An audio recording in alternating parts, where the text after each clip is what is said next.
bonsoir à tous, bienvenue dans cette édition. La France est en deuil national de 3 jours à compter de ce samedi. À 8000 km de l'Hexagone, les Mahorais, tout aussi affectés et solidaires, se sont rassemblés autour d'une prière spéciale pour les victimes de l'attentat de Nice. C'était ce matin à Bouéni, dans le sud de l'île. L'événement était prévu depuis des semaines déjà. Une prière pour demander une fois de plus la protection divine sur Mayotte. Une île confrontée aux violences, mais après l'attentat de Nice, la manifestation a pris une toute autre ampleur.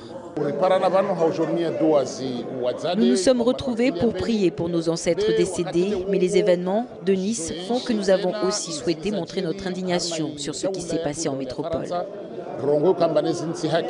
Ici à Mayotte, on a l'habitude, si jamais il se passe déjà des genres de choses telles qu'elles sont, on fait le doigt dans le pays, surtout pour la protection d'Allah. Pendant près d'une heure, ces hommes venus par dizaines de toute l'île ont sollicité l'aide de leurs aïeux dans les violences qui touchent aujourd'hui leur pays et leur île. Des ancêtres érigés en exemple pour avoir réussi à transmettre les valeurs d'un islam tolérant et pacifique.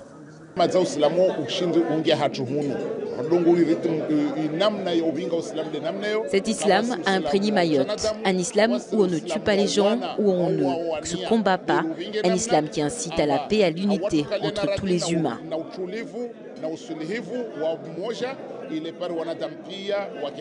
Nos aïeux portent cette vision de l'islam depuis des siècles au sein de la France sans qu'il n'y ait eu aucun affrontement religieux. S'unir et prier pour faire face aux violences du monde actuel. Une tradition dérisoire aux yeux de certains, mais qui permet surtout de maintenir la cohésion sociale et d'avancer ensemble. La France pleure ses 84 citoyens arrachés brutalement à la vie. Le groupe État islamique revendique l'attentat, une revendication qui ne certifie pas pour autant que l'assaillant était un soldat de Daesh. Les éléments de l'enquête ne permettent pas encore l'affirmation. Il a fallu 36 heures pour que Daesh revendique la tuerie de Nice. Le communiqué est tombé dans la matinée. L'organisation terroriste affirme que l'auteur de l'attaque est un de ses soldats qui a répondu à ses appels au meurtre de masse. Cette revendication est-elle crédible ou simplement opportuniste? Pour certains spécialistes, on peut y croire. Que ce soit dans le magazine d'Al-Qaïda ou dans le magazine de l'État islamique, le mot d'ordre est « faites le maximum de victimes avec des moyens non détectables ». Prenez un véhicule, ils disent de le blinder pour qu'il ne se casse pas au moment où il affronte la foule et foncez dans le tas, c'est vraiment le mot qui sont employés pour faire le maximum de victimes. Le mode opératoire colle, mais le profil de Mohamed Lawayesh Boulel, ce Tunisien de 31 ans, pose encore question. Appartient-il à la mouvance islamique? A-t-il un lien réel avec Daesh? Même au plus haut niveau de l'État, la question semble faire débat. De terroriste, c'est un terroriste, sans doute lié à l'islamisme radical d'une manière ou d'une autre. Est-ce que ce soir, vous êtes en mesure de nous dire qu'il est lié à l'islam radical? Non, il ne s'est pas fait connaître pour des activités liées à l'islam radical. Maintenant, il y a une enquête judiciaire. Sur le terrain, plusieurs interpellations ont eu lieu. Son ex-femme et un homme, hier, ont été placés en garde à vue. 3 autres membres de son entourage proche ont aussi été arrêtés à Nice ce matin. Leurs auditions permettront peut-être de mieux cerner le profil du tueur. Et pendant ce temps, toute la ville de Nice se recueille. L'une de nos équipes est partie à la rencontre des ultramarins vivant dans cette ville meurtrie. En cette fin d'après-midi, la promenade des Anglais ici à Nice est toujours fermée, ainsi qu'une partie du centre-ville. Le président de la Fédération des associations d'outre-mer que nous avons contacté tout à l'heure nous disait qu'il n'avait pour l'instant recensé aucune victime originaire des outre-mer. Mais toute la communauté ultramarine que nous avons rencontrée tout au long de l'après-midi est sous le choc, évidemment. Quelques heures après le drame, les habitants de Nice réalisent à peine l'horreur qui vient de frapper leur ville. Hier soir, Félix travaillait juste ici, dans les jardins du musée Masséna, adjacent à la promenade des Anglais. Vers 22h30, ce Polynésien de 59 ans a vu déferler vers lui une foule compacte. Félix n'avait jamais vu un tel chaos. Et les gens couraient, étaient apeurés, il y en a qui pleuraient. Donc j'ai interpellé quelques-uns pour savoir qu'est-ce qui se passe. Ils m'ont dit qu'il y avait un camion qui roulait sur les gens. Donc ils ont dit, il y en a carrément, ils ont dit c'est un attentat. Après quelques minutes d'incompréhension, l'éclairagiste prend la décision de sortir dans la rue. Sur la promenade, j'ai vu 3 ou 4 personnes étalées par terre et il y avait quelques personnes qui essayaient peut-être de les ranimer. Je ne me suis pas attardé non plus, parce qu'on ne sait jamais. Djamanzil, lui, n'a pas assisté à l'attentat sur la promenade des Anglais. C'est depuis le restaurant où il est cuisinier, à quelques dizaines de mètres de là, que ce Mahorais de 23 ans a vécu l'enfer. À 22h30, moi j'étais en plein service, il y avait les clients qui étaient en train de manger et tout. Et du coup, on voyait tous les clients qui rentraient dans la cuisine. Mais nous, on ne savait pas ce qui s'est passé en fait. Je ne savais pas quoi dire parce que je voyais les enfants qui pleuraient et leur mère était choquée et tout. Du coup, il y avait mon patron qui était arrivé, nous a demandé à fermer la cuisine, de rester calme parce qu'il y a un attentat qui s'est passé. Il y a un camion qui s'est écrasé des gens et tout. C'était horrible. Après cette nouvelle attaque, François Hollande a annoncé la prolongation de l'état d'urgence de 3 mois. Direction la Turquie à présent, une tentative de coup d'État s'est soldée par un échec, mais le bilan humain est lourd, 265 morts, 1400 blessés. Les putschistes se sont heurtés aux sympathisants du président Erdogan. Plus de 2000 militaires impliqués dans le coup d'État ont été arrêtés. Des militaires, main au-dessus de la tête, qui évacuent ce pont sur le Bosphore. Les derniers soldats putschistes sortis de force de leurs chars par une foule en colère. Le jour se lève sur Istanbul. La tentative de coup d'État militaire vient d'échouer.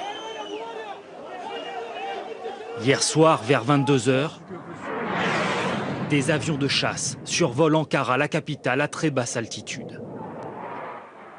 Des hélicoptères ouvrent le feu sur certains services de sécurité qui répliquent. À Istanbul, les tanks se mêlent à la circulation. Les militaires investissent les ponts, prennent position à l'entrée des aéroports, instaurent le couvre-feu et font lire un communiqué à la télévision. L'ordre séculaire, démocratique, social et constitutionnel sera bientôt rétabli. En vacances à 700 km de là, le président Erdogan appelle alors une autre chaîne de télévision via son smartphone. Son sort semble sur le point de vaciller. J'invite le peuple à descendre dans la rue, à reprendre l'aéroport. Rassemblons-nous sur les places à travers le pays. Aussitôt, les militaires putschistes investissent cette chaîne de télévision. Ils veulent faire couper l'antenne. Nos amis militaires nous demandent d'arrêter la diffusion. Qui est en régie? Trouvez-moi un technicien qui coupe l'antenne et évacue le bâtiment. Mais il est trop tard. Les partisans du président ont entendu son appel, ils investissent la rue. Les soldats procèdent à des tirs de sommation. Mais la foule ne recule pas, au contraire. Certains essayent de bloquer les chars. D'autres montent dessus pour les immobiliser. Du ciel, un hélicoptère ouvre le feu. Sur le Bosphore, les manifestants sont également repoussés à l'arme de guerre. Les tirs sont nourris. Il y a des morts et de nombreux blessés. Alors que le jour se lève, le Premier ministre donne l'ordre de bombarder les chars putschistes, comme ici, près du palais présidentiel. Près de 3000 militaires sont arrêtés. Au même moment, Recep Erdogan rejoint Istanbul, acclamé par ses partisans.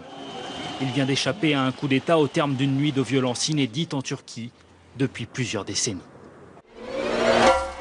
Retour à Mayotte avec l'opération Mangrove Propre, soutenue par les naturalistes et le conseil départemental.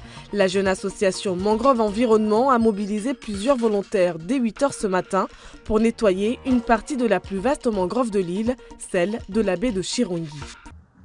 Canettes, bouteilles ou encore vêtements déchirés. Nous ne sommes pas dans une déchetterie et pourtant ici, ces détritus pullulent. La brigade verte en ramasse à la pelle. Au grand étonnement de Saïd, comme une vingtaine de volontaires ce samedi matin, il a décidé de participer pour la première fois au nettoyage de la mangrove de Tsimkoura. Ça m'étonne parce qu'il y a les poubelles, il y a les ramassages qui se font presque tous les jours. Donc je trouve dommage que les gens continuent à balancer des trucs dans la mangrove. Une première aussi pour Mangrove Environnement, à l'origine de l'opération. L'association en est à ses débuts. Elle est née d'une prise de conscience, car Bouana a vu le paysage évoluer depuis son enfance. Ici, c'est l'érosion qui détruit peu à peu la mangrove. Une érosion naturelle, mais aussi liée à l'activité humaine. Quand j'étais petit, disons ici partout à peu près, le chemin n'était pas si grand que ça. Il y avait des mangroves partout. Mais disons 97 à là, je peux dire facilement que ça a bouffé de 20 mètres, 20 mètres plus. Franchement, moi je pense que Mayotte, on a beaucoup d'atouts. La mangrove, c'est très important, que ce soit pour protéger la mer, mais aussi pour nous, c'est une beauté, donc c'est une richesse aussi. Il faut penser à la protéger, à la préserver par tous les moyens. Car la mangrove est un espace naturel précieux, un écosystème fragile qui joue pourtant un rôle essentiel dans la protection du littoral. Elle fait office de bouclier contre la houle et contre les marais. C'est aussi une barrière qui protège le lagon, mais pas seulement. C'est d'autre part une zone de protection pour les espèces marines, parce que dans la mangrove, par exemple, les gros carnassiers marins ont de la peine à pénétrer. Et par exemple, fréquemment, les jeunes tortues, quand elles sont encore petites, se protègent dans la mangrove. Et puis c'est également un lieu de reproduction et de nourrissage pour les jeunes espèces. De jeunes poissons qui peupleront ensuite le lagon. Les mangroves occupent environ 720 hectares sur l'île de Mayotte. Il y a donc encore du travail. À Timkoura, l'opération nettoyage devrait être reconduite à la rentrée. Fin de cette édition, merci de nous avoir suivis. Excellente soirée.